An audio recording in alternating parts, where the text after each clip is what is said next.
Welcome back to Conflicts of Interest. This is episode 238. I'm the co-host Kyle Anzalone. Today joined by co-host Connor Freeman. Connor, how you doing? I'm good, Kyle. How are you? A little on the tired side, Connor, as been watching very closely what's unfolding in Ukraine, and of course that's what we're breaking down and talking about on today's show. It's all over the news 24/7, so everybody's going to be interested in what's happening. You want an independent take on it, please share our show. I think we got some really great for everyone today, up-to-date stuff, but at the same time, we're not just speculating and guessing and claiming things are happening that aren't happening. So share the show. It's at the Libertarian Institute, also on the blog at antiwar.com. And then we post everything on our social media account, Facebook, Twitter, and then video version at YouTube, Rumble, and Odysee. You could donate to the show if you would like to do that at Patreon and Subscribestar. There's also crypto information in the show notes page. And another great way to help the show is by doing your CBD shopping at Paloma Verde. PalomaVerdeCBD.com. Promo code PEACE. That saves you 20% off when you spend $75 or more, and it gets the show a kickback, so you could get some high quality CBD products at a good price and help your favorite podcast. Connor, what do you like from Paloma Verde? I'm a big fan of the soft gels. I take them after meals, and you're just going to feel a lot better throughout the day. They last a real long time. And I think they're pretty good, actually, if you need a little help, like concentrating, just relaxing, combined with coffee, that sort of thing. And then, of course, if you're exercising or whatever, you got a little bit of fatigue, help you get back out there sooner, recover quicker. The curcumin ones have some added anti-inflammatory benefits. The tinctures are very strong, high quantities, and got some nice flavors to them, too. I really like the mint one. And the gummy bears are always delicious, so check those out, too, guys. All right, Paloma Verde CBD.com, promo code PEACE.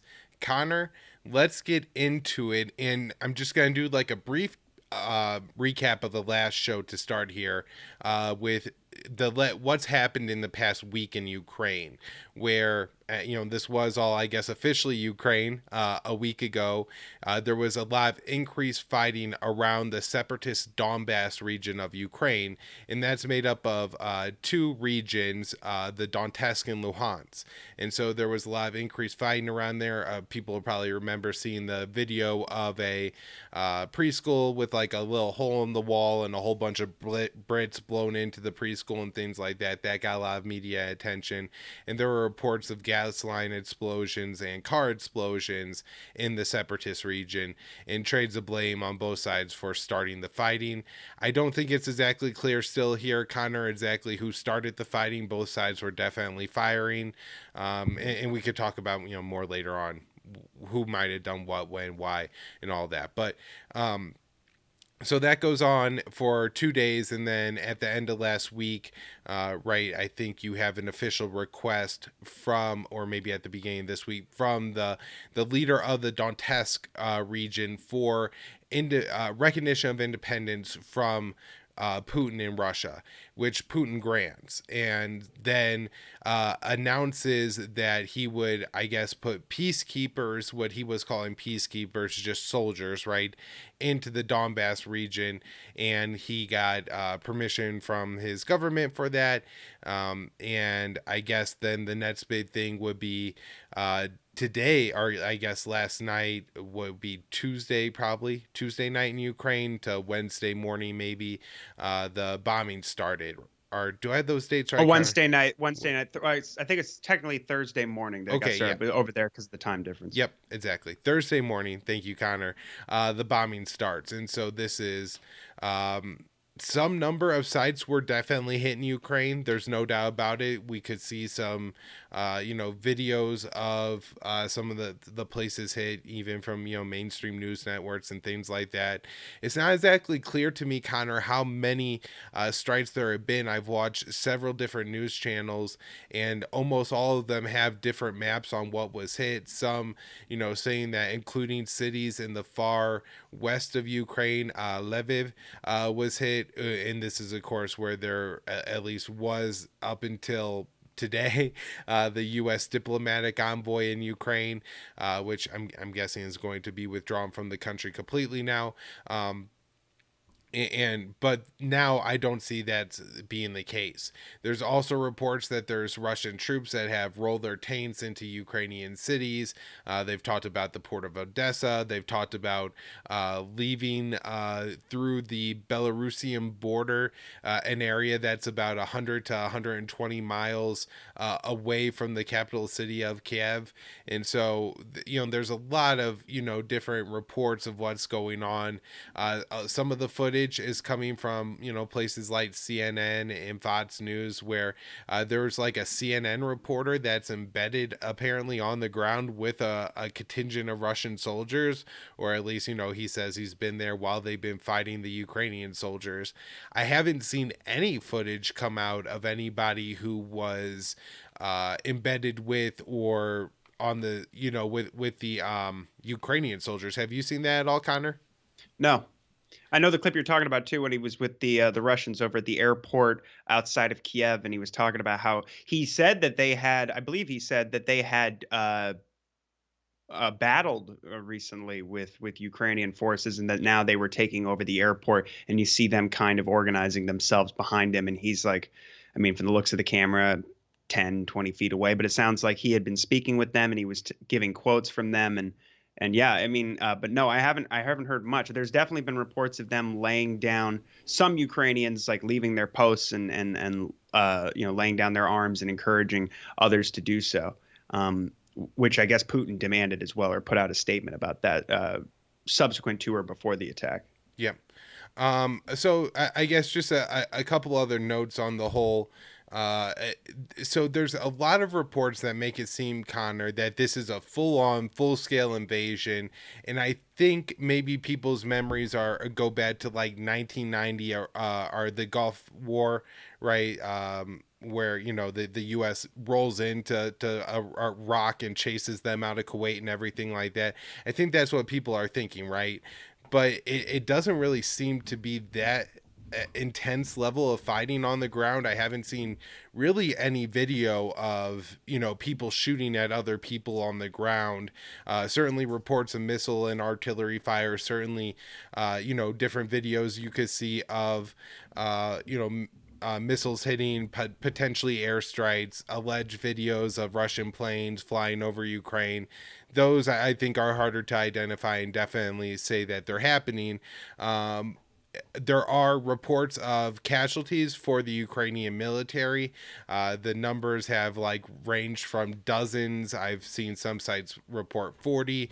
And then also there are report of civilian casualties. And it is important to remember when you say casualties, they could be talking about injuries too. Or it could be deaths. And I've seen dozens for civilian casualties. I've also seen 10. Yeah, I was going to say, not to play it down, but to your point, in the colloquial sense, people are envisioning this as sort of akin to Iraq War One, but there hasn't been an obliteration of civilian infrastructure on that level, like blowing out electricity and transportation networks and sewage systems and things like this, and tens of thousands of civilians and retreating soldiers were murdered in that war. So, but yeah, I mean, the casualty numbers have been relatively low. I mean, I would have expected more. I think a lot of people expected that just in the nature of airstrikes and an operation like this, that you would hear that thousands maybe had already died, or maybe hundreds, something like that. But yeah, so far, and I think those numbers you're quoting are coming directly from the Ukrainian officials, saying that, like, we've lost 40 soldiers or troops and 10 civilians, or casualties, like you said, could be injuries and this sort of thing. Yeah, and at this point, the Ukrainian authorities are a question mark. They could have reasons to play up the number of casualties, thinking that could get them more support from the West. They have reasons to play down casualties, thinking it'll rally their forces. I was just watching Fox News before this, and their on the ground correspondent, whoever in Ukraine, was saying that there were counter offensives being mounted by the Ukrainian military. Again, I've seen nothing to suggest this is actually going on, and so it's still really unclear to me what's actually happening on the ground in Ukraine, minus the airstrikes or missile strikes that occurred last night, and some Russian forces moving into Ukraine, but exactly how far into Ukraine they are, and not just in the Donbass. Let me make that clear, but in Ukraine, other places than the Donbass. Although they could just no, I do think that extends beyond what also, because there was the Donbass region is actually bigger than what's currently held by the Donbass rebels, or at least up until 24 hours ago, what was held by those Donbass rebels. And so, but this was an area north of Kiev off the border with Belarus. So I think that's well outside of that territory we're talking about here. And, yeah, so I don't know, Connor, am I missing anything else? They've, said the strikes have hit cities Kiev, Odessa, and Mariupol. Although I did see a graphic on CNN and the same one on Fox News, actually, that didn't have Kiev on the list of sites hit. And this was a couple hours ago, but they've had maps all over the place. I guess one other thing that we can now let's save the media stuff. Go ahead and just say, is there anything else in Ukraine that you want to talk about?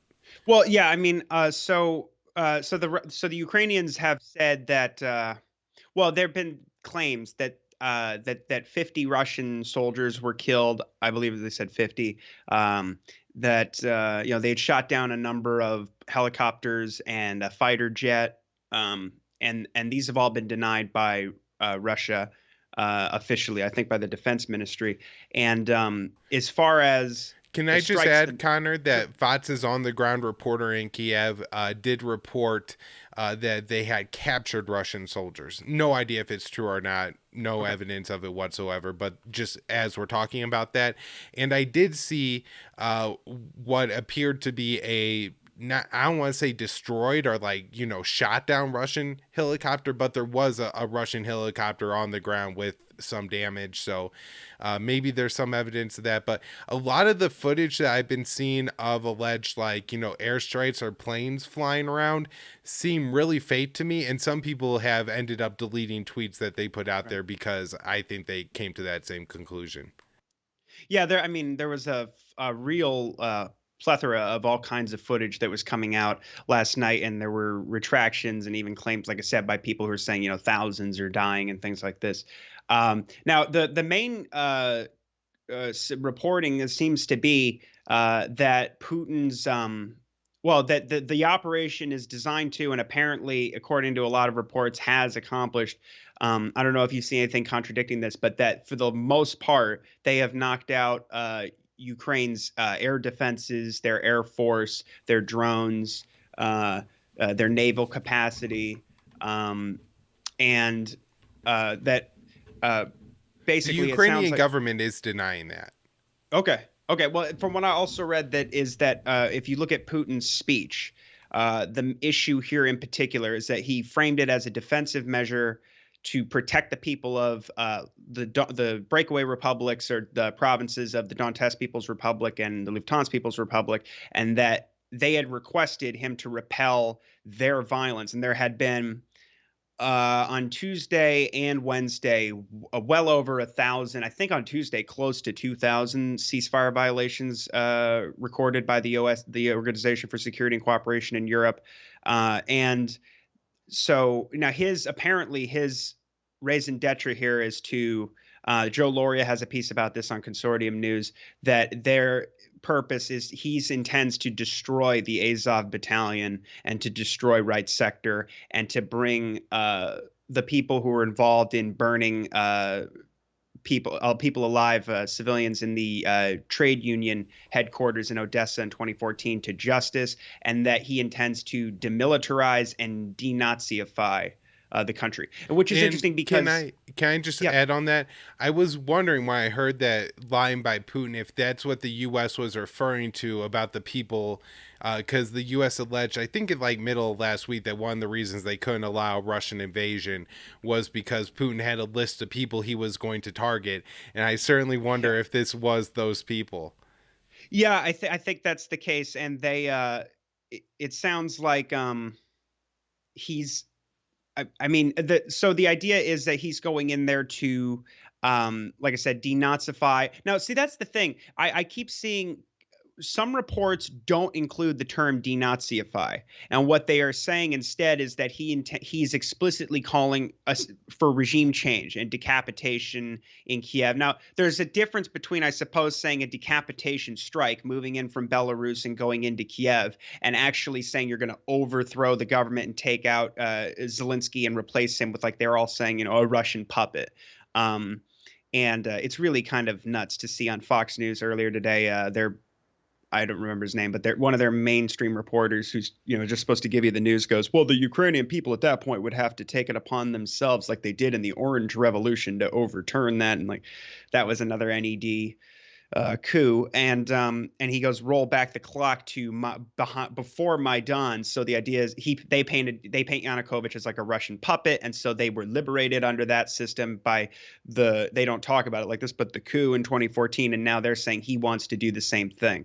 In other words, put a Russian puppet instead of an American sock puppet in power. But I haven't actually seen the quotes from Putin. I don't know if you have, that say that he intends to take Zelensky out. What I did see, Richard Engel, who is the NBC like foreign affairs correspondent or something, and he said that Peskov, who's the Kremlin spokesman, Dmitry Peskov, is saying that they are ready to offer surrender terms to Ukraine, like what they would have to do. And I think it's basically neutrality and a promise to not station the offensive weapons we've been talking about for months on the show, the offensive strike weapons.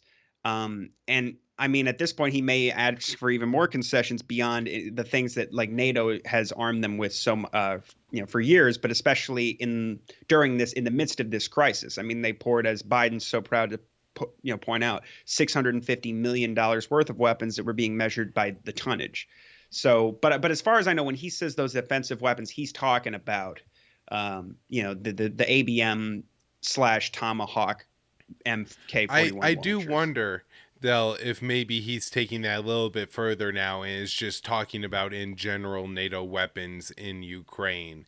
Um, and so that is where I guess I maybe want to just add two more things, Connor. One, I whenever something like this happens, I try to like assume a lot of footage. So I've been watching tons of live streams of Ukraine, and I gotta say, I see buses running. The CNN was talking to some women who were at a train station who were they were not unconcerned. Let me make it clear, but it wasn't necessarily. It didn't seem to be like the top emergency, or what I mean, like a full on panic crisis hysteria, like a war's breaking out.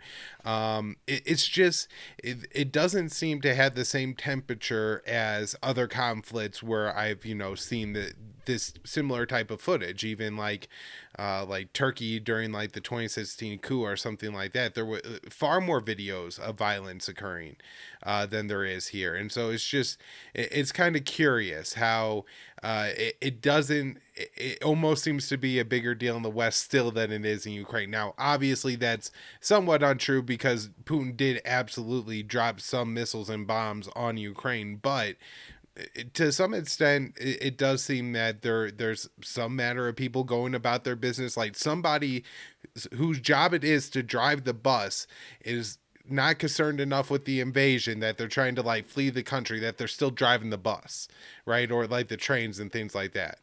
Yeah, and I'll point out, like, in the midst of, so the first hour of coverage was, I mean, pretty intense. I'm sure people were paying attention. Certainly, people listen to this show, but at the same time, we were corresponding, and Pat and Joanna, we were talking about, we looked at these live streams, and you can see, like you were saying, especially in the next few hours as we got further into daylight, that, like you're saying, the cars were, there were tons of cars on the street. The buses were moving. People are walking around, even in places like Odessa, which were supposed to be getting hit, much worse than certainly somewhere like Kiev. Um, but I'll just say that, I mean, it wasn't just us saying that. I mean, it made its way before I went to sleep, which was admittedly even like kind of late. It was like 3 in the morning or something, 3:30. The AP was talking about that too. And I think I probably even read something this morning in there. The AP was saying, people are still doing going about they're on buses or going about their day. Now, so then Zelensky at some point, and I guess it was last night for our time, well, he imposed martial law. And it's kind of ambiguous exactly what that all entails. But basically what they're saying is, I think Klitschko, the mayor of Kiev, said if anybody, you shouldn't be outside your house unless you're doing critical work. And he encouraged people to have like go bags ready that have like documents and necessities in case they need to flee. And so there have been a lot of people displaced, and they're moving to further west or trying. I've read about people fleeing to Poland and things like this. But yeah, I'm just saying it's worked its way into the news wires and the mainstream reporting, saying that that people are not reacting to this the way we would expect. And then there's some people who point out, who are a little bit more like pro-Russian partisans, who are saying that, like, see, there's no collateral. This is how you execute precision strikes with no collateral damage and this kind of thing. So I think that's a little bit jumping the gun because we don't know exactly all the details yet. But nevertheless, the indications of those live streams does appear to be the case that if you were watching American television, we may find out that we thought it was much worse here than even the people there believed. And I honestly haven't seen too much coverage of actual. I mean, have you seen quite a what have you seen as far as like strikes on Kiev? Because that was being reported. I think the first things I saw was that reporter from CNN who's there was reporting that he was hearing explosions. There were quotes about hearing gunfire at the airport. And this sort of thing. Now, I mean, now we've seen today that that reporter, I don't think it might be the same guy, is talking to those troops. But what have you seen especially going on in Kiev from all the different reports? Yeah, so initially, it was attacks on Kiev, and now I feel like the reporting has shifted to near, or in, like in the general metropolitan area. And Kiev's a big city. I don't know exactly how many people it has, but, anybody who's lived in a big U.S. city knows that, there are people from like an hour and a half away that are, from like Chicago or Boston or wherever the hell. I don't actually live in Denver, but if people ask me where I'm from, I say from Denver because that's, a place they know on the map, right? So anyways, like, it's unclear exactly to me how close it's happening to Kiev. There was a footage from CNN that would have been Thursday morning in Ukraine, where you could see Russian tanks apparently crossing the border of an area that's 100 or so miles from Kiev. And now the troops, they say, are 15 miles away at some airport. There are reports that they hit an airport in Kiev that housed Ukraine's command and control operations. Now, it would make sense to do this, right? Like, even if you were going to invade, or if you just wanted to like point a gun at somebody's head, right? Like, maybe that's Putin's goal here, is not necessarily to take Ukraine, but to, like, put the Ukrainians in a position where they're on their knees with the Russian gun to their head. And, Putin's going to say, now listen, this is how it's going to be. You could continue to fight, but you've already lost, right? If he's taken out their missile defense systems, their air defense systems, and their Air Force and Navy and things like that. Now, the other thing that I gotta mention that hasn't been discussed at all, and I feel like maybe it could be chopped up to speculation, but because of what happened in Crimea in 2014, I think it's definitely worth talking about. About 50% of the Crimean or the Ukrainian military that was in Crimea when Russia annexed it just defected. And so there's been no clear reports of this. I think there's been some claims in Russian media. I mean, certainly, right, there's probably some guy who's just like, well, I'm a Russian soldier now, right? Like I'm sure that has happened. There's plenty of ethnic Russians in Ukraine, or people who, just Russia, Ukraine, whatever, I go about my life and my day as I do, and that this is just what it is, right? And there does seem to be some of that reaction, but yeah. So what? I forget where was I exactly at there, Connor. Um, You were talking about uh, basically, that they're in Crimea. You were relating it back Oh to the yes, previous, yes. And where they so laid there down their may guns be and some chose not defections to fight. are even taking up arms on or straight up defections, right? Like it's not impossible that Putin like or Russia couldn't have orchestrated this, right? Like they pay off some, colonels Yep. or something, generals. And so yeah, there's just there seems to be a lot of missing combat for this to be a full scale invasion, or for it even to be like a real invasion at all. Like so there wasn't a naval battle when Russia landed its forces in Odessa, like at the port, and took it. That it just there's a lot of missing pieces to this puzzle still, and all that could be there. It could just be we're not seeing it, but also that itself is interesting. So, anyways, that's a lot of what I had on that. Connor, anything for anything else? Yeah, I'll just say that unfortunately, there's a lot of this sort of talk, and we will get into this about how everybody was wrong in the. Well, I mean, I feel like people are kind of backpedaling or on their heels a little bit on the defensive in our movement, and I don't necessarily think that's warranted, but I will say this, in the last few days, there was quite a bit of aggression from the U.S. and its allies. I mean, not to mention we discussed the ceasefire violations on the contact line with the Donbass and Kiev's forces. We discussed it before the show that Ted Snyder cited in his piece you're running at antiwar.com today that the UN is saying that 81% of the recent casualties since the ceasefire violations really spiked in the last week or two, I'd say especially in the last week, that 81% of the casualties of civilians are over on the Donbass side of the contact line, and the most I mean, so yesterday, so after I mean, Biden has announced this beginning of the week, they after the recognition of the republics and his choice to order the deployment of troops that he didn't actually carry out at that point, at least officially. Um, the Biden administration launched new sanctions against a couple of Russian major banks, including the military bank and I think the VEB bank, and on some Russian elites and their families and the Russians' sovereign debt, prohibiting them from, putting their debt on American, selling their debt on American and European markets. And what happened then after that, the following day, was the Europeans put out sanctions and measures on, I believe, over 350 members of the lower house of parliament, the Duma, who voted to, to make those agreements with the Donbass republics to set up military bases. Then the Japanese, the Canadians, and the Australians announced new sanctions.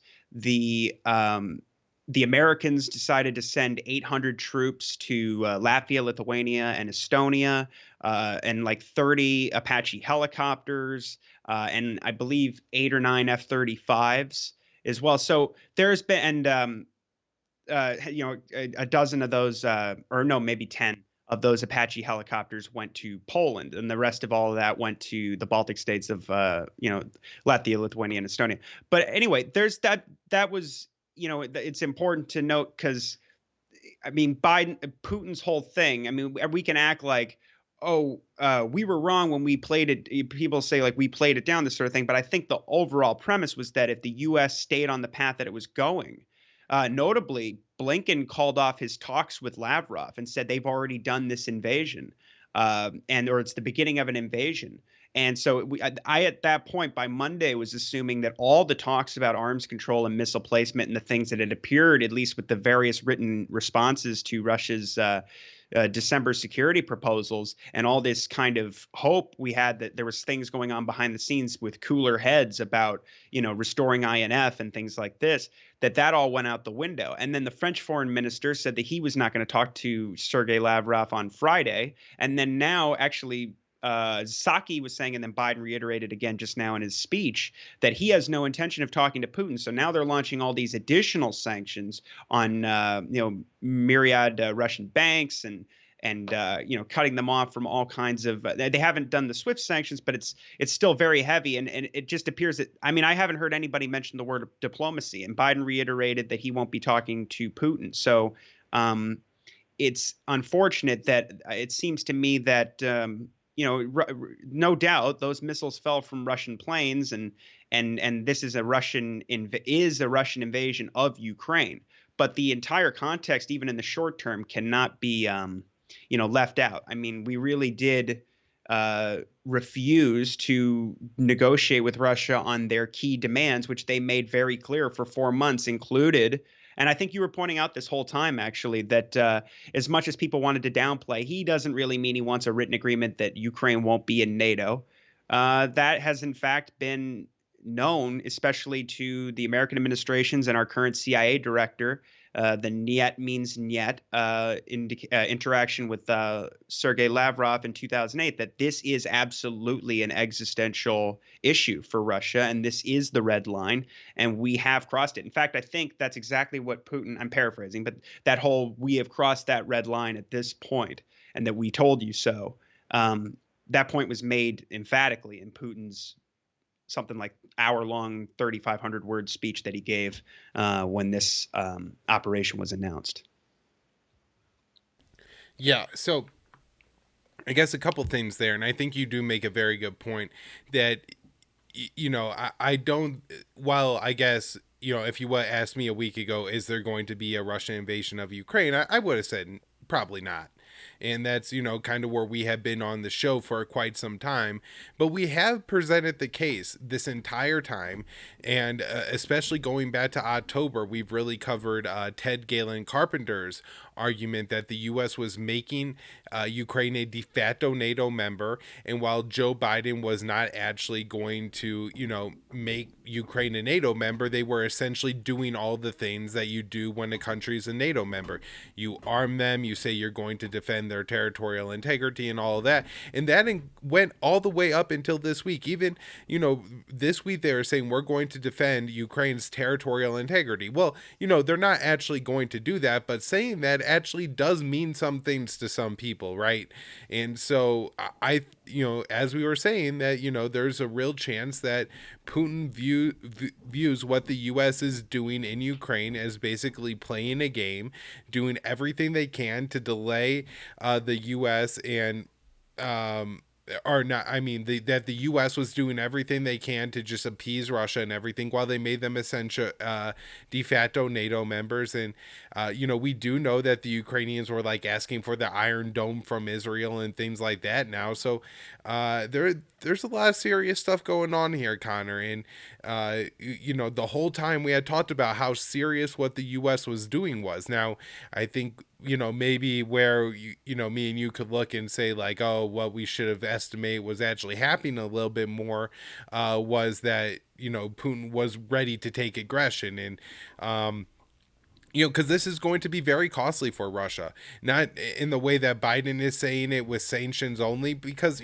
that will be harmful to the Russian economy, I'm sure, to some extent, even if it does hurt the U.S. economy more, quite a bit too. We could get into that. But just in cost of, carrying out this massive military exercise, the amount of people who are leaving the Russian market because of this, this is going to be a substantial blow to Russia. And I'm sure Putin has, taken some steps to reduce the blow that this is going to make, because as some people have pointed out, that this isn't like he decided yesterday I'm going to invade and then ordered his troops to the front line. I think probably what was going on is that Putin wasn't bluffing. He was ready to do this since November. However, I think that he really anticipated that there would be a serious offer made at some point by the Western countries, because there's no chance that Ukraine is ever going to be a NATO member state. But that didn't happen. There have been reports for like a couple weeks to a month now that Putin had really given up on negotiations with the European parties, that they weren't going to do what needed to be done.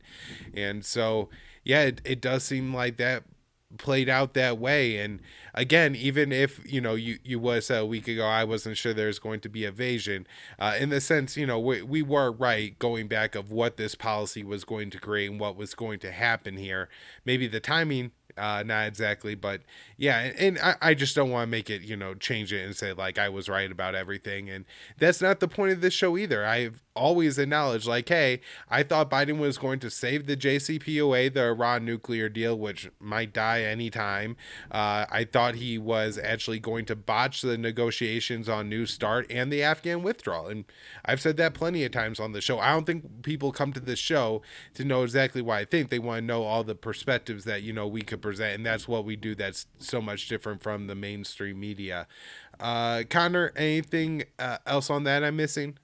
Well, I realized I neglected to mention that, and also very notably, Nord Stream 2, Germany has halted the certification process indefinitely.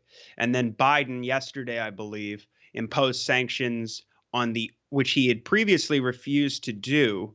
I think having to do quite a bit with NATO politics and our relationship with, you know, Germany.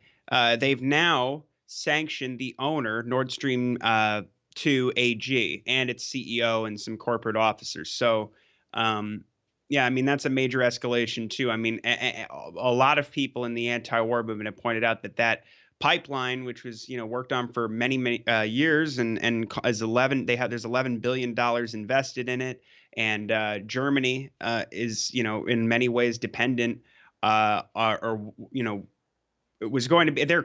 More than 50% of their natural gas comes from Germany, and after that pipeline got started, would have been even more. They've shut down their nuclear plants, so they're in a very tough situation.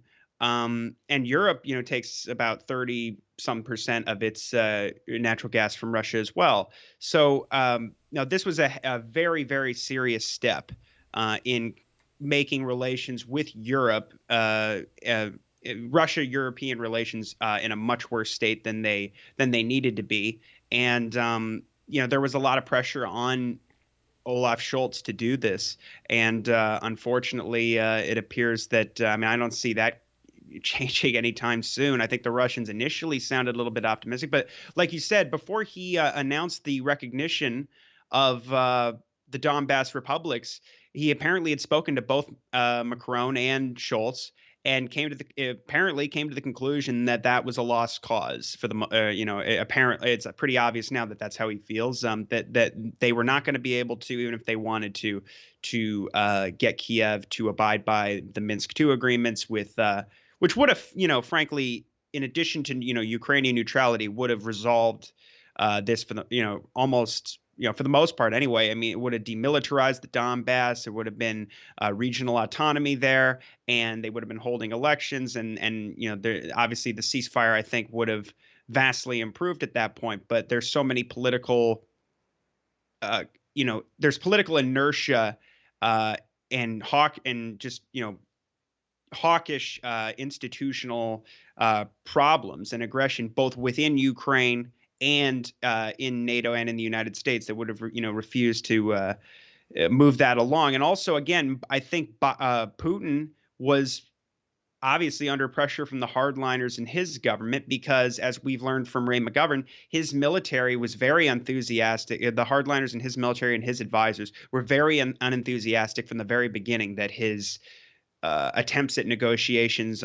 even on things like arms control, given the history of American, killing of the INF Treaty and the ABM Treaty and the Open Skies Treaty, and the lies about we won't expand 1 inch to the east, which become more and more clarified as we're seeing in these new reports coming out of more documents being unearthed, that they do not trust the Americans at all. And I think, obviously they have a lot of reason to feel that way. And unfortunately, I think you just have hardliners on both sides who pushed us to where we are right now. And it's, I don't know where we're going from here, but yeah, I think it's just, I don't know. That's essentially where we stand right now. That's all I've got on the main context of like what happened just before the invasion.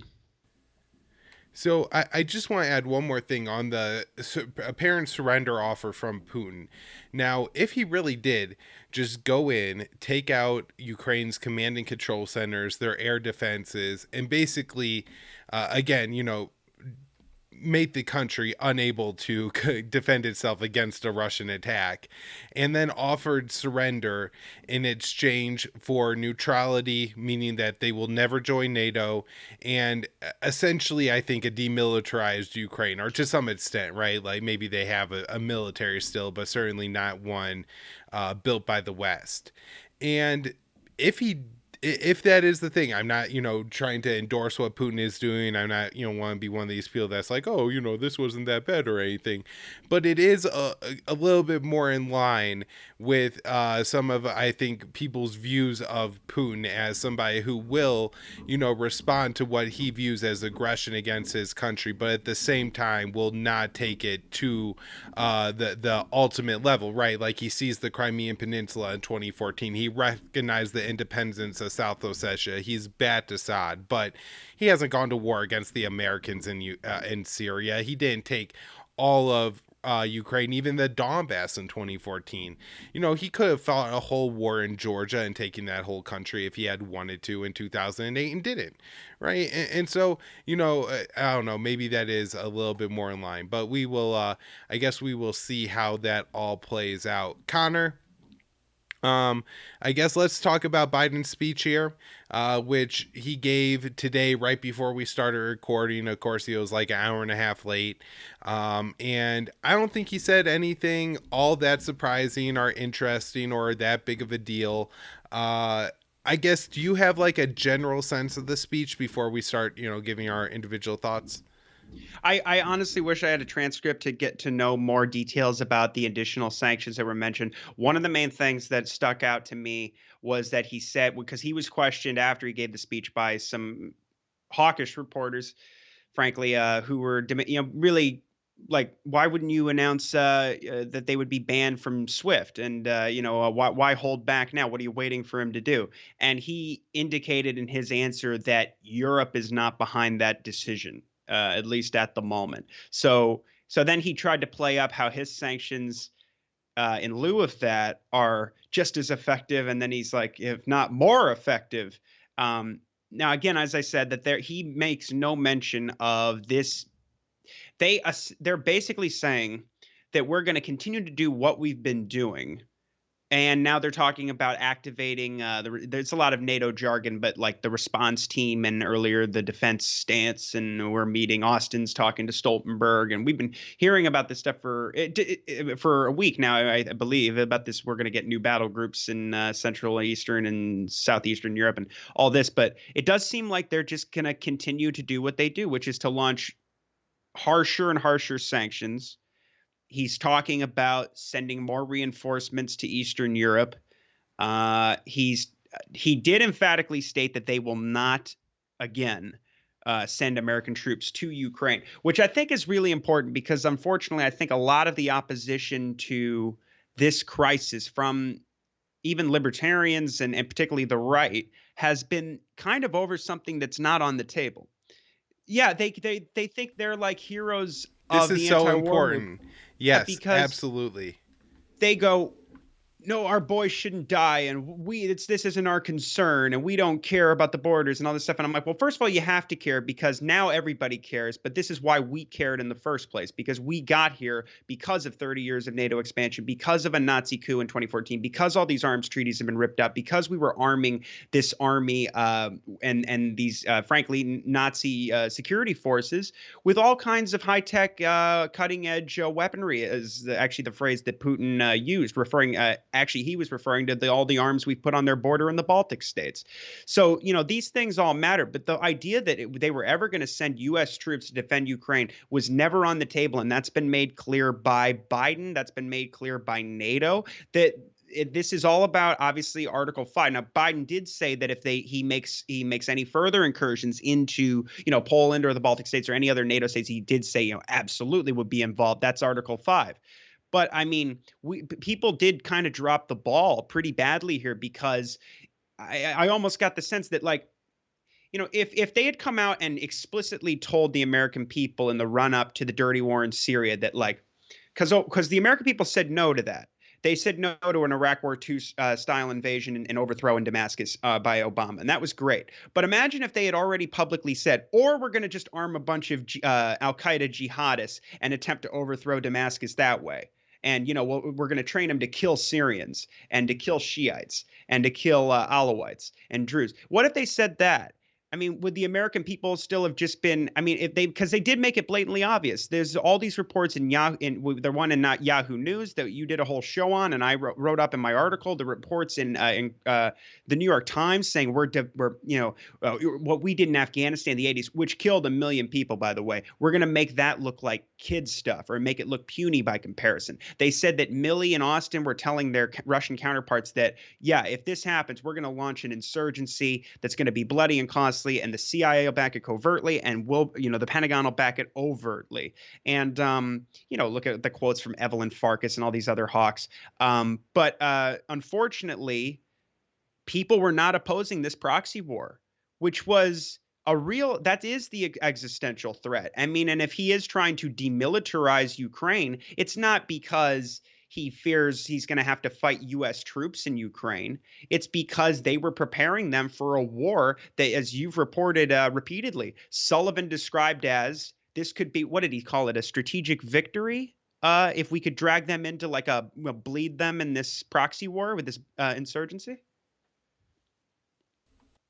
I believe I had it wrong the last time I gave that quote. I think he described it as a loss for Russia, not a victory for the U.S. But, same difference. And so yeah, I think that's really, really great and important analysis, Connor, that so much of the discussion from all over the political spectrum in the United States has been completely stupid on this issue.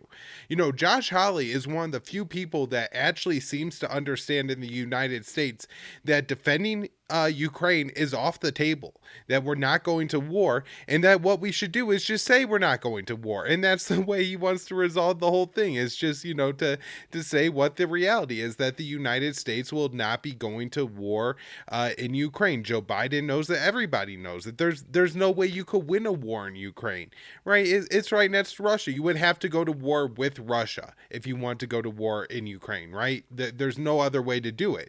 If Mexico wanted to go to war and take over, or if Russia wanted to go to war and take over Mexico, they couldn't do it without attacking the United States. We'd just keep pumping supplies into the country. It wouldn't be a problem at all, right? And it's the same thing with Russia. There's no way. They have to be able to completely, attack Russia if they're willing to. And, that's not going to, it's just, they're not going to do it over Ukraine. It's not a NATO member state. The European allies don't want it. It's an obscenely corrupt country. It's not whatever the hell they call a fully formed democracy anyways. And so, with all the issues that there are inside of Ukraine, it's just completely dumb to think that they are going to be into NATO or that the United States would ever defend Ukraine. It's just, I mean, I know there are some people who would like that, and some people who know nothing about geopolitics in the United States who think, oh my God, how could we not admit Ukraine into NATO? Yeah, every state has to sign off on that, jackass. And that also means France and Germany, and they're not going to do it. It's just not going to happen. And so it doesn't matter if you call Josh Hawley or Donald Trump a traitor to the Kremlin. Do you really think that Olaf Scholz and Emmanuel Macron are also traitors to the Kremlin? No, you're just, you're just making a bad point there. And so, I guess I'm glad that there's a lot of people reacting naturally to like, hell no, there's a war going on and we're not getting involved. And that's absolutely right. But they really miss the crux of the conversation. And I think that's the one of the things I want to bring up from Biden's statement. I thought was one of the biggest points, and I thought he very tactfully made it. And he said that the U.S. will support Ukraine, and then used military in that sentence, but then only said humanitarian assistance. And so, Connor, this is going to be, I think, the big issue here, right? if the U.S. is going to get, if the war is going on between Russia and what's left of Ukraine, right? They're fighting back outside of Kiev. If the U.S. is bringing in weapons, that's going to get real dangerous real fast between the U.S. and Russia. However, if the U.S. isn't talking about bringing in weapons and they're really only talking about bringing in aid and things like that, I think that this could play out without the U.S. getting involved, but that's I think a really important question, and that's the issue that we need to be saying hell no on are the military weapons to Ukraine, not sending troops, because that's already off the table. Yeah, and I think it's awful that he's sending tentatively additional troops and weapons, and he already, I mean, did earlier this week to the Baltic states and to Poland. Yeah, exactly. I mean, that's not as controversial as at this point continuing to arm the Kiev regime. Um, but yeah, again, that needs to be that's the main thing that needs to be opposed. I'll also say that Biden then adopted probably the most hawkish rhetoric as far as what the way they're painting Putin, and he did declare that Putin's true objective here is to reconstitute the Soviet Union, uh, which I haven't heard many people say that. I've heard Tim Pool say that. I've heard Victoria Nuland say that. I've heard a lot of people say that he wants to reconstitute the Russian Empire and this sort of thing. But to invoke the Soviet Union, to say that as our top, the head of the empire, to come out and say it like that in this important speech, I thought was needlessly provocative. But like you said, I think it's, again, there's a mix of escalation and also sending a signal to Putin that there are certain things he won't do, which I think is at least I'm glad that he made it again very clear that that there's not going to be any troops. And I'm glad that, but I hope you're absolutely right that he did deliberately make that distinguishment between the humanitarian assistance. Go back to sending them pillows, as Donald Trump said, not, weapons, like he patted himself on the back for. Okay.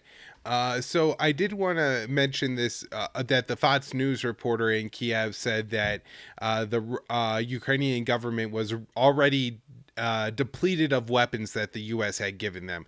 I don't know if it's true or not. It kind of sounded like something a Ukrainian defense official would say to a Fox News reporter if he wanted to get more weapons, whether those weapons were running out or not. But it is, I think, worth noting that, that these are the reports that we're getting. Connor, I want to mention that this extended beyond NATO. He did mention this was G7, and so that is going to include Japan. I don't know if you had really anything on the sanctions. I feel like we'll have to learn a little bit more on exactly what these sanctions are before we know all the impacts. Biden announced that he was releasing like strategic reserves and everything like that, but basically said that Americans are going to feel the pain of increased energy prices, and certainly Europeans will too. So I guess it's unclear of whose economy ends up faring worse from these sanctions so far, but the world economy, US and Russia included, are going to take a hit from what Biden is preparing to do. Yeah, I was going to say that again. Like I said, we'll have to review the transcripts because there was, quite a bit of details he was mentioning about the sanctions. But yeah, I mean, this market this rhetoric from the Biden administration about how don't worry, we're going to alleviate the effects on us and on the American economy and on your I just people saw what happened to the markets last night. Oil prices were soaring, and I think it was the S&P 500 that went to like an 8-month low. And this was just, I think that actually happened just before, when the the Donbass republics requested his assistance to repel attacks or Ukrainian Kiev's aggression. That the market responded, awfully to that. Now, I will say though, today, Connor, the Dow Jones is only down or at least when we start recording this, during Fox News had it on the ticker when Biden was speaking. You know how shady these people are. They got Biden speaking, and of course the market's down. It's only down like 500 points though, which is 1% or 1.5% for the Dow Jones. It's not That's significant. And that's another sign to me, right? Like there's a lot of different signals here, Connor, that what's going on in Ukraine isn't as significant, especially as significant as it was portrayed in the first couple hours. Right. Now, one other thing I want to mention on the sanctions that, and I know you hit on this a little bit, but I think it really undercut Biden's entire speech, right? His whole speech, I think, was about NATO unity and how this was helping NATO unity, right? It seems a hell of a lot like the U.S. just sacrificed Ukraine at the altar of NATO, that they provoked a confrontation unnecessarily with Russia over Ukraine, and then just continue that and are now trying to use that as saying, oh my God, see how expansionist Russia is. Now everybody in NATO really has to step up. And so, yeah, but then at the end, during the Q&A, when he was asked why they didn't sanction SWIFT, he made it pretty clear that one of those reasons was not all the European partners were on board with it. And so I actually think this is undermining NATO unity, not adding to it. Oh yeah, I'm well. Let's hope so. Because I mean, like we said, I mean, the results are going to be horrible. And as Ted Snyder makes the point, and I've seen other people, it's just absolutely true. You're right. I mean, whatever happens here is essentially the cost of NATO refusing to say it's not going to rule out something it's definitely not going to do, which is to bring Ukraine into NATO. This is a BS promise that was made originally by the George W. Bush years at the tail end of his administration. They have, aggressed horrifically in Ukraine. 14,000 people have died over this nonsense in the coup in 2014. And again, now there is a war going on. And it's not too far from here to brinksmanship, unfortunately, if things get a lot worse, depending on what the next actions are, if they do continue to arm the country and what happens next, what Putin's next decisions are. But I mean, as I was saying with Psaki, the even again, Aaron Mate was saying like, oh, that's a great catchphrase for your 2022 and 24 midterm and presidential, or those election years. What are the Democrats going to say? Because I think it was Peter Doocy from Fox News who asked Psaki. He says, there's $5 gas is $5 a gallon in California. He goes, can the American people expect to see this as a regular consequence of these sanctions on Russia and this further deterioration? And she goes, standing up for our principles comes at a cost. And it's just like, you can't be callous and, I mean, we were nearly energy independent under Trump. I mean, people have their own opinions about fracking and this kind of thing. And but at the we are not. I mean, this is not this economically. These domestic policies and these foreign policies are not helping the American people in any way, and they are committed to this kind of climate change concern. While the Pentagon is obviously the worst polluter in the whole world, but there's that hypocritical stance which raises prices here, and then of course all this conflict with Russia. So this is not going to help. Obviously, I hope NATO the fractures do become worse and we get to I think it'd be more stable situation if NATO is ultimately gone. But certainly I think this is going to hurt the Democrats too. Oh yeah. No, so I guess that's all I had on Biden's speech, Connor. I would like to move on and just talk a little bit about some of the reactions, some of the narratives that are forming. And the first one is China. Oh my goodness. When this happened yesterday, Connor, I went on Twitter and top trending wasn't Ukraine, it was Taiwan, because everybody was, trying to be like the most, first one to say, oh, Taiwan's next, there goes China. And then there were, I think, 9 Chinese planes in the Taiwanese ADIZ yesterday. And oh boy, did that fuel everybody just up in arms about how important Taiwan is, and how if we don't defend Ukraine, what kind of message does that send to Taiwan? And China's got to move on Taiwan because not to mention that it's a completely different situation. And also, Russia spent 3 months building up their military to take over Ukraine. You think that China's just going to wake up one morning and be like, well, our neighbors are invading their neighbors, so it's going to be a hell of a day to do it on, it doesn't work that way. Yeah, no, well, 3 minutes before you and I got online here and started doing our call, the Libertarian Party, the official national blue check account, just tweets out Taiwan is a country, period. Uh, I don't even know what to say. I mean, what are you That's a trying to do? violation of the international rules based order, right? The line Yeah, around China goes to Taiwan by official in law U.S. policy. That is a more hawkish statement than the official U.S. government policy yeah, position. they're to the far right of Biden at this point Yeah. on this issue, or Trump, frankly. Or Nancy So Pelosi, all right? Yeah. That's yeah, crazy. unbelievable. I mean, to say that in the midst of all of this, to almost say like, there's another humanitarian crisis and near world war we should start over here in the Asia Pacific. Let's roll those dice and see. I mean, I don't understand. Whoever did that should be identified and fired. That's Right. that's just The only thing the unconscionable. I LP couldn't should be believe it. tweeting today is Ted Galen Carpenter Hmm. and everything that I mean, of like maybe a libertarian analyst on this issue, his book, NATO is a Dangerous Dinosaur, and like what he's written at Cato and Quincy, and of course antiwar.com over the past few months have probably been some of the best analysis that we have. And so they should just be tweeting Ted all day.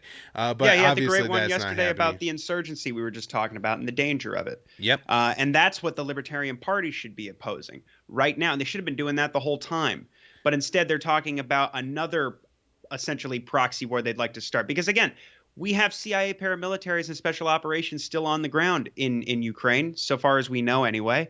And the look at, I mean, they're talking about, Congress is talking about in the NDAA about, we should get the Pentagon to really sort of take a look and see if we can integrate further our National Guard with the Taiwanese military and we have our Coast Guard over there, and we have U.S. troops on the ground in Taiwan. So this is some, American aircraft carrier off the coast of China, and we're training them explicitly for a eventual and maybe inevitable, if this we stay on this path, war with the mainland. And their decision at this moment is to stoke those flames even worse than. I mean, I don't. What are they? I mean, does this guy work for the Libertarian Party or the Committee on the Present Danger China or something? I mean, it's just unbelievable. But yeah, we were talking about the media last night.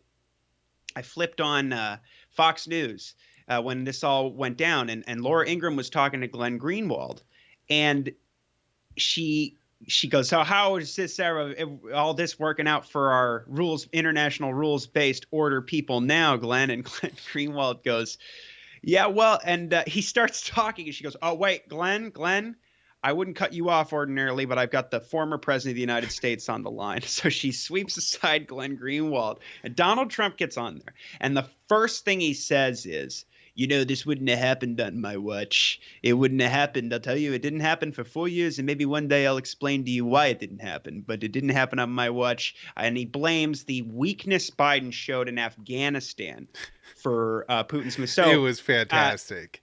it was just awful. I gotta say, the entire U.S. like political establishment has just clowned itself all over the place on this. You Yep. have a good chunk of the left calling Putin a Nazi, which is just comical. Understanding any of the historical context here, you have a lot of the right calling Joe Biden Neville Chamberlain. If anybody here up until this past week looked like Neville Chamberlain, I'm pretty sure it would have been Vladimir Putin. In Russia in general, it was Russia that allowed Germany to go from East and West Germany to one single state and join NATO, and really increase that military alliance, and then span that military alliance all the way up to Russia's border. That sounds a hell of a lot like appeasement to me, right? Like that's kind of what Putin has spent his first 20 years doing, is appeasement. And so if anybody is going to, probably be worried about that legacy, it should have been, not probably anymore, but Putin, right? And look, it's the stupid like example of like that one time Neville Chamberlain got conned by Hitler is the one historical example we now know that you can never at all negotiate with somebody that you say is bad, because that automatically means that you're going to allow them to commit atrocities. It's just stupid. But anyways, Well, yeah, and Scott Horton was talking on Dave Smith's show yesterday. I was listening to it earlier today. He's talking about how Russian hardliners in the Russian press are going after Putin initially for just the decision to, because they saw his decision to recognize the republics and to send in the peacekeepers as, only basically a very weak position. Because they wanted him to do something more along the lines of what he's done now. So, we don't respect that, anything, as Putin points out, about their interests, what they see as an existential threat. When they make demands, we scoff at them and call him a bully and a Hitler and everything else, and announce more sanctions and more weapons going to people killing Russians. I mean, and that's the thing, too. I mean, America's favorite tagline about any government that they're targeting is that they're killing their own people. We've sent nearly $3 billion in military aid to this coup government, basically for them to use to kill their own people, which happened in that region to include hundreds of thousands of Russian citizens. So, yeah, I mean, it's just unbelievable. And I'm trying to think who were some of So, the worst people we saw. well, a couple other narratives coming out that I wanted to get to, and it's weird that you have like half the GOP saying that the other half of the GOP is too kind to Putin and a traitor to their country, Yeah. and the other half of the GOP is saying that the whole problem is that Biden is weak and this woke stuff, and look at manly Putin, he ice skates, and Joe Biden is a very elderly man who looks like if a girl leaned on him he would fall over and break a hip, right? Like, and I mean, it's so unnecessary. You know why? Yeah. And it's, one of the frustrating parts of this about me, because even libertarians like get in on the woke argument and things like that, and there are nefarious things about that, like Yeah. being like having a little ad about some girl that's like, I got two moms and I learned how to like use anti-ballistic missiles and things like that. Like there's something really disgusting about that. However, the problem with the U.S. military isn't that the lady pushing the button on the THAAD missile systems has two moms. It's that the THAAD missile systems don't work. It's that the F-35 can't hit the runway, right? Like, these are the problems are the Right. equipment, not what the U.S. has done ideologically, to some extent with this military. So Yeah. it's And I think just it's it's weaponized annoying. against us. It's obviously weaponized against us, if we're being honest. I mean, what Posobiec tweeted the other day or last night, I think, in the midst of all this, he goes, "Sure, the Russians have all these tanks, but do they have diversity training?" Yep. And it's like, yeah, you know what? I get it. I get it. Every single one of these guys who's from the new right, who talks about how all this, it's always. And by the way, again, I don't really. I mean, if anybody honestly believes that Milley is Mark Milley, the chairman of the Joint Chiefs of Staff, who called a mass murder of 10 civilians at the end of our withdrawal from Afghanistan, which we've covered extensively on the show, a righteous strike. This guy, with all this blood on his hands in his career, he's some woke liberal SJW, like, rainbow flag, whatever, and all the memes. No offense, you're falling for something that's deliberately like deceptive. And the right jumps on all this stuff. If you look at any of these China hawks, their main thing is about how our military is too gay to fight a war with China, and that's the real problem. Everybody's too woke and too effeminate to fight a war with Russia. And yeah, you're right, because I mean, it's a way of taking the anti-war movement and libertarians who are rightfully sick of, woke propaganda and the culture war, which is, let's be honest, kind of a war on a culture war led by the elite against various factions in the middle and lower class and working class, and turning them against each other. I mean, that's obviously what it is. But usually what we decide to do is like kind of, I mean, unfortunately, you get other elements of the ruling class who then co-opt these sort of things to push a new brand of imperialism, just with like more clever marketing. So now they found a way to get you to want to ramp up tensions with China because you hate, cancel culture or something. Yep. Or tranny exhibitions in preschools or something. I don't know. I Or don't at really the pay too very much attention to least, that, but it's in all this you propaganda. get people off of the subject of Lockheed Martin and Raytheon Yeah. are the enemies. You completely abandon that. Connor, I think we should wrap up here. There are two more things that I want to mention, though. The first, of course, is the Putin's puppet, the Russia stooge narrative, and all that kind of stuff that's getting thrown around. And if anybody's curious about that, I really want to suggest an article that me and Will Porter wrote in 2020, titled "Wreckage of RussiaGate and How It Ignited a New Cold War." And I tweeted it out just yesterday, so check it out on my Twitter account. And then this week, me and Will Porter have out this article at the Libertarian Institute titled "Putin's Donbass Move Threatens U.S. Global Dominance." And it was, more in reaction to Putin initially announcing the independence of the Donetsk and Luhansk. I think it pretty much applies to the Ukrainian conflict in general, and, how the U.S. really doesn't follow its own world order. And we look at Palestine, South Sudan, and Morocco, but then also how its interventions have been far more deadly. Regime changes are worse than changing borders. If you look at Iraq or even Ukraine in 2014, the regime change that the U.S. did was far deadlier than Russia seizing the Crimean Peninsula. I mean, numbers are numbers, and you can't change the fact that Russia didn't kill anybody taking that peninsula, and the U.S. regime change in Ukraine killed 15,000 people in the civil war it started, right? So we argue that in that article. And also, while a lot of this, world order stuff is just absolutely roll your eyes at it. It's a lot of, just the new way of saying America is the world police, because that's become unpopular. At the same time, the U.S. does have a world order. It's just U.S. Global dominance. And that's what Putin is challenging here, while only in the territory of the former Russian Empire, right? These aren't even the Soviet republics that were added. This is the former Russian Empire we're talking about here. Putin is saying that Russia gets to have influence there like the U.S. does in Latin America and South America. And I think that's a lot of what's going on here. Now, whether that actually means Ukraine is going to be colored in the same color as Russia on the map, or if it's going to remain an own independent entity, if it's going to break into multiple entities, there's a lot to be seen of what's going to happen here. But understand that the order that Putin is challenging, and the reason that the U.S. politicians are so upset with it, is it's because he's challenging global dominance, and not, this great international order that has kept the peace for the past 18 years, except for, the 2 million Vietnamese and the million Iraqis and millions of other people across the world that have been killed by it.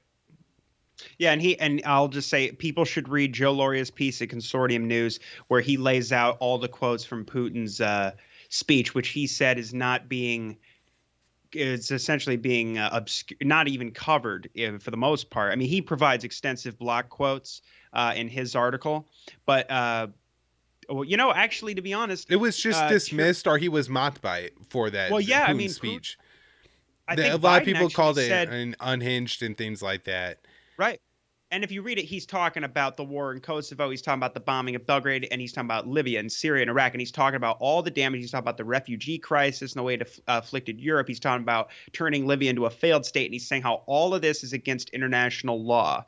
And he talks about, NATO expansion of 30 years. And he calls the American con artists for making promises and then breaking them and destabilizing the whole situation. So and he also likens the situation with hostile Nazis on their border. He talks about the history of World War II with Stalin, and he says that we cannot afford again to, make the mistake of not preparing for this kind of invasion from this kind of a force, from the aggressor. He says the last time we did this, we lost so much, valuable territory and millions of lives. And then we cannot afford it, because I have no right to make that decision, that kind of negligent decision again.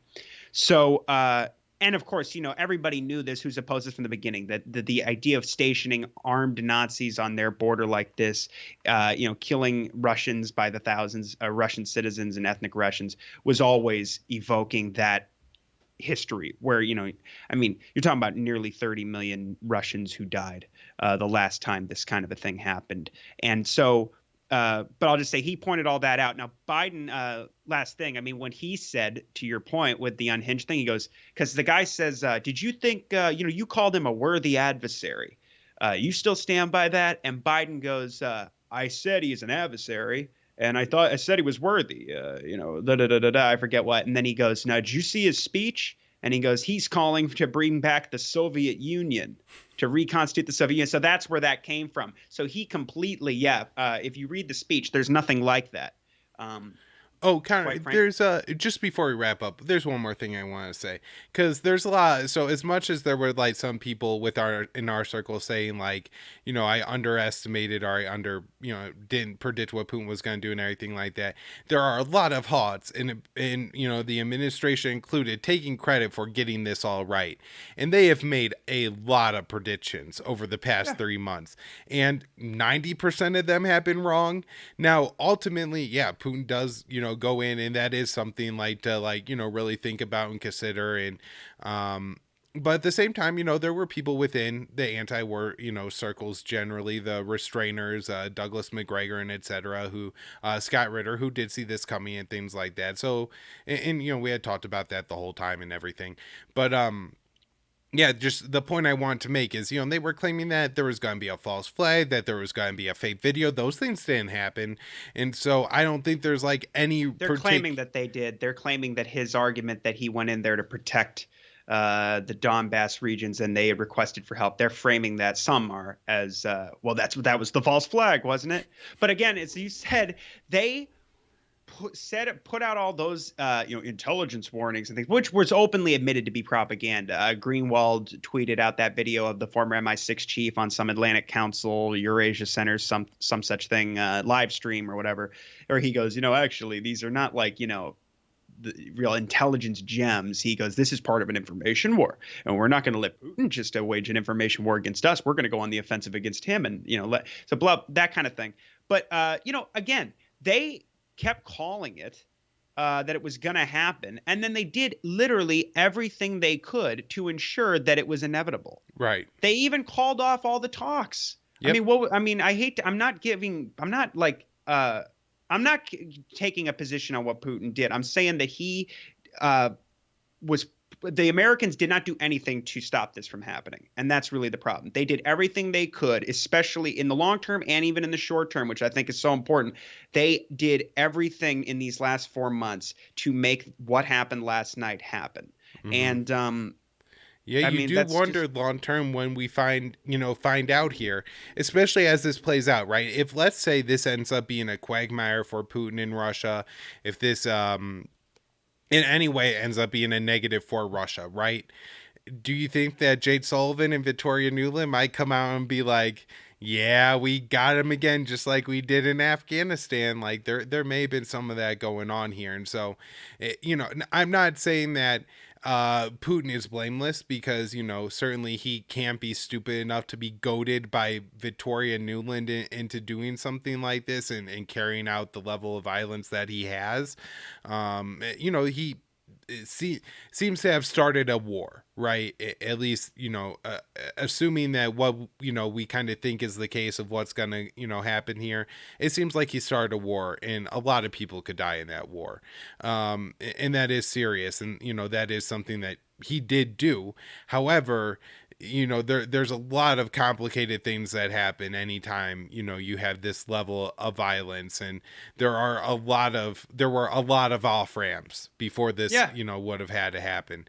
And, the US deliberately, just put their pedal as far as they could on the foot, as fast as they could, gave everybody the finger every opportunity they could, and we're creating, and in the long term we're going to create a security situation for Russia that was unstable. And I think in some ways, from the Russian perspective, again, I do think this is the Russian perspective. I think it is kind to Putin to say it this way, but they would say that they didn't start this war, that the US had been waging at the very least a diplomatic war against them for years, and also an economic war, and that this was just Russia taking that war in a different direction, right? That they just escalated it essentially. And in some respect, I think there is a fair amount of truth to that, although again, that's not to excuse what happened here.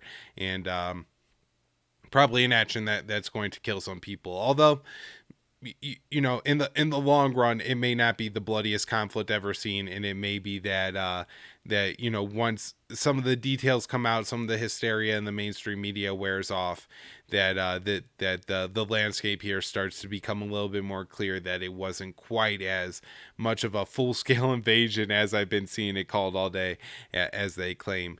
But Connor, Yeah. we should wrap it up there. Thank you so much for doing this episode, and we're going to just Thank you. go ahead and get out to everybody as fast as you can. If you could just take a second, if you listen this long, and you like what me and Connor are doing, share the show somewhere, or recommend it to someone. We really appreciate it if you could do that. Thanks, Connor. Thank you, Kyle. Thank you, everybody.